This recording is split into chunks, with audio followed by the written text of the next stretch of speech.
પરંપરા મુજબ આ વર્ષે પણ મહાસુદ બીજના પાવન પર્વ નિમિત્તે શ્રી ઘેડિયા કોળી સમાજ ટ્રસ્ટ સુરતના માર્ગદર્શન હેઠળ તથા શ્રી ઘેડિયા કોળી સમાજ સમિતિ અને યુવા કમિટીના સંયુક્ત આયોજનથી ત્રીજો મહાબીજ મહોત્સવ ભવ્ય અને હર્ષોલ્લાસભેર આયોજિત કરવામાં આવ્યો।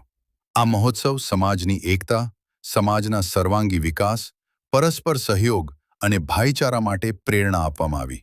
આ મહોત્સવના આયોજનમાં વછરાજ ગ્રુપ સુરત, મહાદેવ ગ્રુપ સુરત તેમજ સુરત મીડિયા દ્વારા વિશેષ સહયોગ આપવામાં આવ્યો હતો। તેમના સહકારથી કાર્યક્રમને વિશાળ સફળતા પ્રાપ્ત થઈ।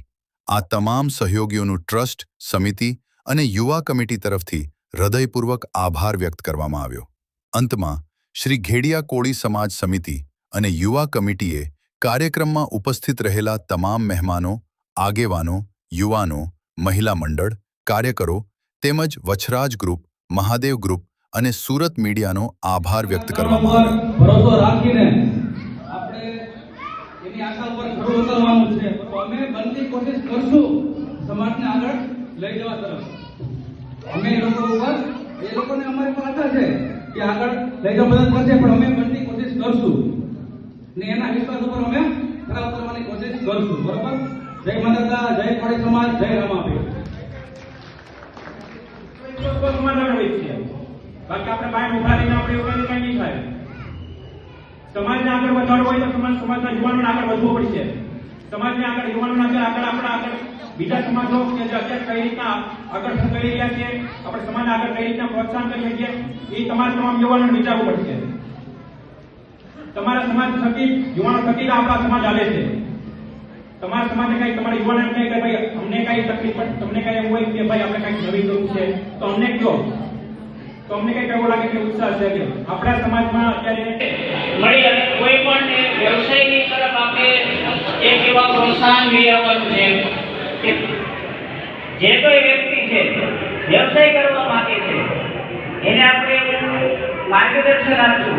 એવા વ્યવસાય માટેના આપણે સેમિનાર યોજશું કે આપણો સમાજ જે છે એને આપણે નવી વ્યવસાય તરફ લઈ જવાનો છે। હવે આપણે નોકરી કરતા રહીશું, જે કરીને ખાસ કરીને મારે આપણા રત્ન કલાકાર ભાઈઓ છે એને આપણે કહેવું છે કે આપણે જો રત્ન કલાકારની જો આપણે કારખાનાની અંદર કામ કરશું ને તો આપણે કોઈને કામ નહીં આપી શકીએ, આપણે કોઈને યાદ કામ કરવું પડશે।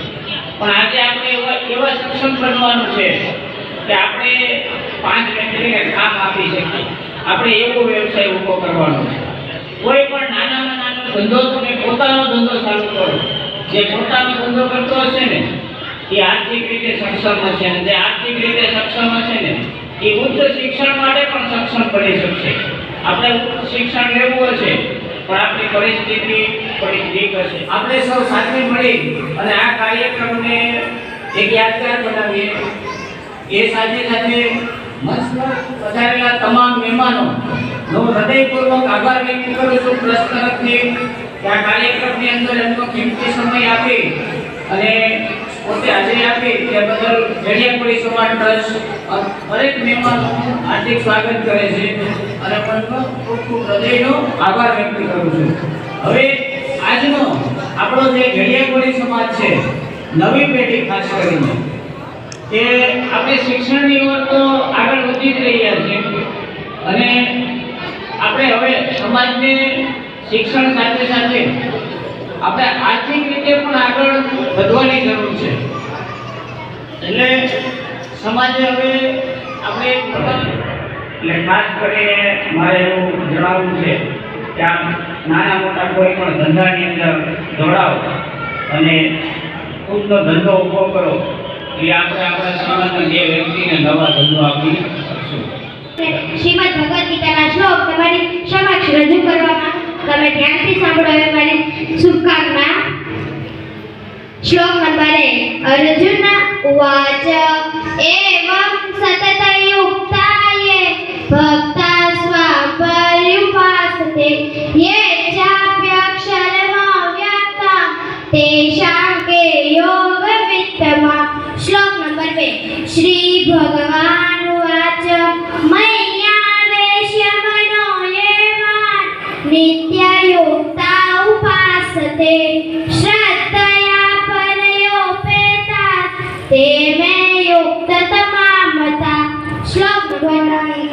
જાણું છું. હું આજ શ્રીમદ ભગવદ્ ગીતાના શ્લોક સંભળાવવા માંગુ છું, તો તમે બધા સાંભળજો. અધ્યાય 1, પેજ નંબર 25. ધર્મક્ષેત્રે કુરુક્ષેત્રે સમવેતા યુત્સવમાં કાપાન્વા ચેવ કિંકુર્વચન. શ્લોક નંબર 2. સંજય ઉવાચ દ્રષ્ટવા તુ પાંડવાનીકં યુદ્ધં ગુર્યતનસ્તા આચાર્ય મુત્સનગમ્ય રાજા વચન પ્રવિત્રમ. અધ્યાય 12, પેજ નંબર 191. ઓમ શ્રી પરમાત્મને નમઃ. શ્રીમદ ભગવદ્ ગીતા અથ દ્વાદશોऽધ્યાયः. અર્જુન ઉવાચ કેવં સતતયુક્તયે ભક્તા સ્વાં પર્યુપાસતે એ ચાપ્યક્ષરમ વ્યક્તમ તેષાં કે યોગમિત્તમાહ. શ્લોક નંબર 2. શ્રી ભગવાન ઉવાચ મય્યાભેસ્ય મનોવેમા. ઘેડિયા કોળી સમાજ દ્વારા આયોજિત અષાઢી બીજના ઉત્સવ પ્રસંગે ઉપસ્થિત સર્વશ્રી દાદીપતિ પધારેલા કાપડી બાપુ, સમાજના પ્રમુખ દિલીપભાઈ, અધ્યક્ષ લાખાભાઈ ભુવા, ભાઈ લક્ષ્મણભાઈ દોકન, સ્ટેજ ઉપર ઉપસ્થિત આપણા સમાજની બે બહેનો ભાવિકાબેન, હેતલબેન, સમાજના પ્રમુખ ભાઈ શ્રી મહેન્દ્રભાઈ મકવાણા, સંજયભાઈ રાઠોડ, કલ અમારા યુવા ગ્રુપના પ્રમુખ શ્રી ભાઈ અમારે દિલીપભાઈ જાદવ, ભરતભાઈ કામડિયા, વિજયભાઈ મકવાણા, નયાભાઈ ચોટિયા, સ્ટેજ ઉપર ઉપસ્થિત સૌ વડીલો, યુવાન મિત્રો, ભાઈઓ બહેનો, માતાઓ અને વાલા બાળકો, આજે મારે ઘણી બધી તમને વાત કરો, કારણ કે ઘેડિયા કોળી સમાજ છે એ પોરબંદર અને જુનાગઢ જિલ્લામાં ઘેડ પંથકમાં રહે છે, એટલે ઘેડિયા કોળી. માંગરોળ તાલુકાનું ગામ છે મંડેર. ત્યાં રામભાઈ બાલસ શિક્ષક હતા. વર્ષો પહેલાની વાત કરું છું, ત્યાં 40 વર્ષ પહેલાની.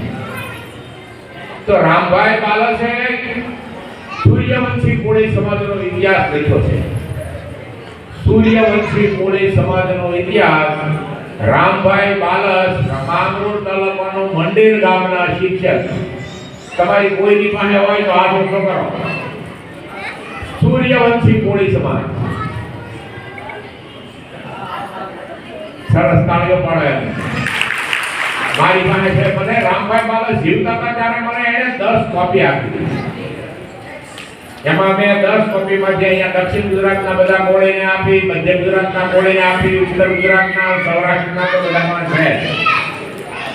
આપણા કોળી સમાજનો ઇતિહાસ 1980 માં બચ્ચુભાઈ કામળ ભાવનગર કોળી સમાજનો ઐતિહાસિક પરિચય એવું પુસ્તક લખ્યું છે. કોળી સમાજનો ઐતિહાસિક પરિચય બચ્ચુભાઈ કામળ ભાવનગર, કામળ ચેરિટેબલ ટ્રસ્ટ ભાવનગર. એમણે લાખો કોપી આપી.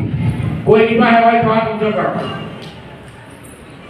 જો ધન્યવાદ, એમને પણ તાળીઓથી પાડી બધાવી. તો મારો કહેવાનો મતલબ એ છે કે જે સમાજ એનો ઇતિહાસ નથી જાણતો ને, જે સમાજ એનો ઇતિહાસ નથી જાણતો ને, એનું અસ્તિત્વ નહીં રહે. તો આપણે આપણી આવનારી પેઢીને આપણે આપણો ઇતિહાસ કહેવો પડે. તમે બધા ઘેડ પંથકમાં થી આવો છો એટલે તમે બધા ઘેડિયા કોળી. અમે બધા તળપદ પંથકમાંથી આવી છીએ એટલે અમે તળપદા કોળી. સુવાણ પ્રદેશમાંથી આવે છે એટલે ચુવાણિયા કોળી. એવી તળપદા, ચુવાણિયા, ઘેડિયા, બારિયા, રાઠવા, પાટણવાડિયા આવી 18 જ્ઞાતિઓ છે ગુજરાતમાં. આ બધી કોળીની પેટા જ્ઞાતિ છે.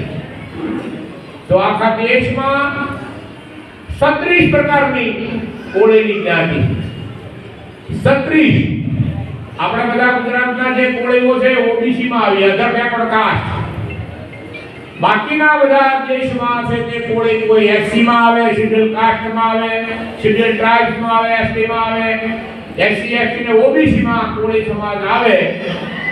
આપણા નિકેશભાઈને આપણે મકવાણાને વધાવી લઈએ, પોલીસમાં સર્વિસ કરે છે. અહીંયા બે બહેનો પણ પોલીસમાં સર્વિસ કરે છે. તો કેટલા કોળી છે આખા દેશમાં? કેટલા કોળી છે આખા દેશમાં? કોળી કેટલા છે?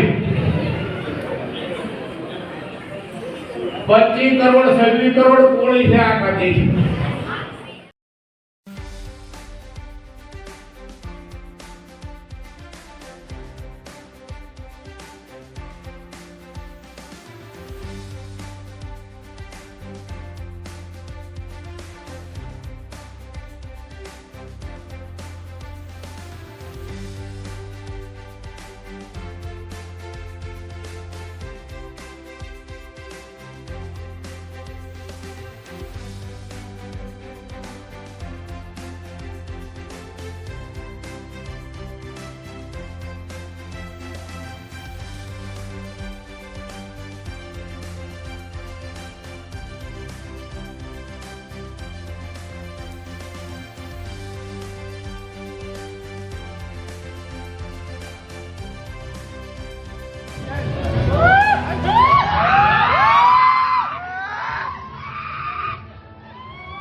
ભરડા દિશા.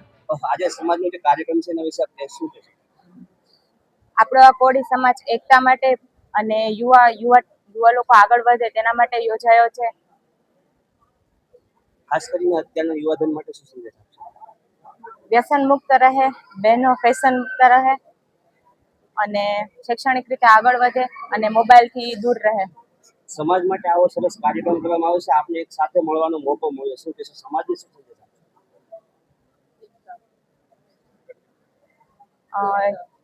સમાજ સંગઠિત બને, શૈક્ષણિક રીતે આગળ વધે, વ્યસન મુક્ત રહે અને સંસ્કારોનું સિંચન થાય. જી, તમારું નામ? મારું નામ દિલીપભાઈ લીલાભાઈ કિંદરખેડિયા છે. હું ઘડિયા. આજના કાર્યક્રમ વિશે જણાવશો? આજનો મહાસુદ બીજનો કાર્યક્રમ છે. ઘડિયા કોળી સમાજ ટ્રસ્ટના માર્ગદર્શન નીચે યુવા કમિટી સલાહ સમિતિ દ્વારા આયોજન કરવામાં આવ્યો છે. આ કાર્યક્રમ સમાજને શૈક્ષણિક અને આર્થિક રીતે સહયોગી બને તેના માટે આ કાર્યક્રમને યોજવામાં આવ્યો છે. કાર્યક્રમ કેટલા વર્ષથી કરો છો? આ કાર્યક્રમ અમે આમતોર પર તો લગભગ 35 વર્ષથી આ કાર્યક્રમ કરતા આવીએ છીએ, પણ અત્યારના આ કાર્યક્રમના અમારે 5 વર્ષ થયા છે. કાર્યક્રમની અંદર કેટલા લોકો જોડાયેલા? કાર્યક્રમની અંદર સંખ્યામાં તો ઘણા બધા લોકો જોડાયેલા હોય છે. અંદાજિત 1500-2000 લોકોની સંખ્યા હોય છે કાર્યક્રમની અંદર. આ કાર્યક્રમ જે છે એ એક સેમિનારના તौर પર અમે આ કાર્યક્રમને યોજીએ છીએ. ખાસ કરીને આજના યુવાધનને શું સંદેશ આપશો? ખાસ કરીને આજના યુવાધનને મારે શૈક્ષણિક તરફ જાય, સમાજ વ્યસન મુક્ત બને અને આર્થિક રીતે સમાજ ધંધાકીય એને તરફ વ્યવસાય તરફ જાય એવો મારો મેસેજ આપવાનો છે.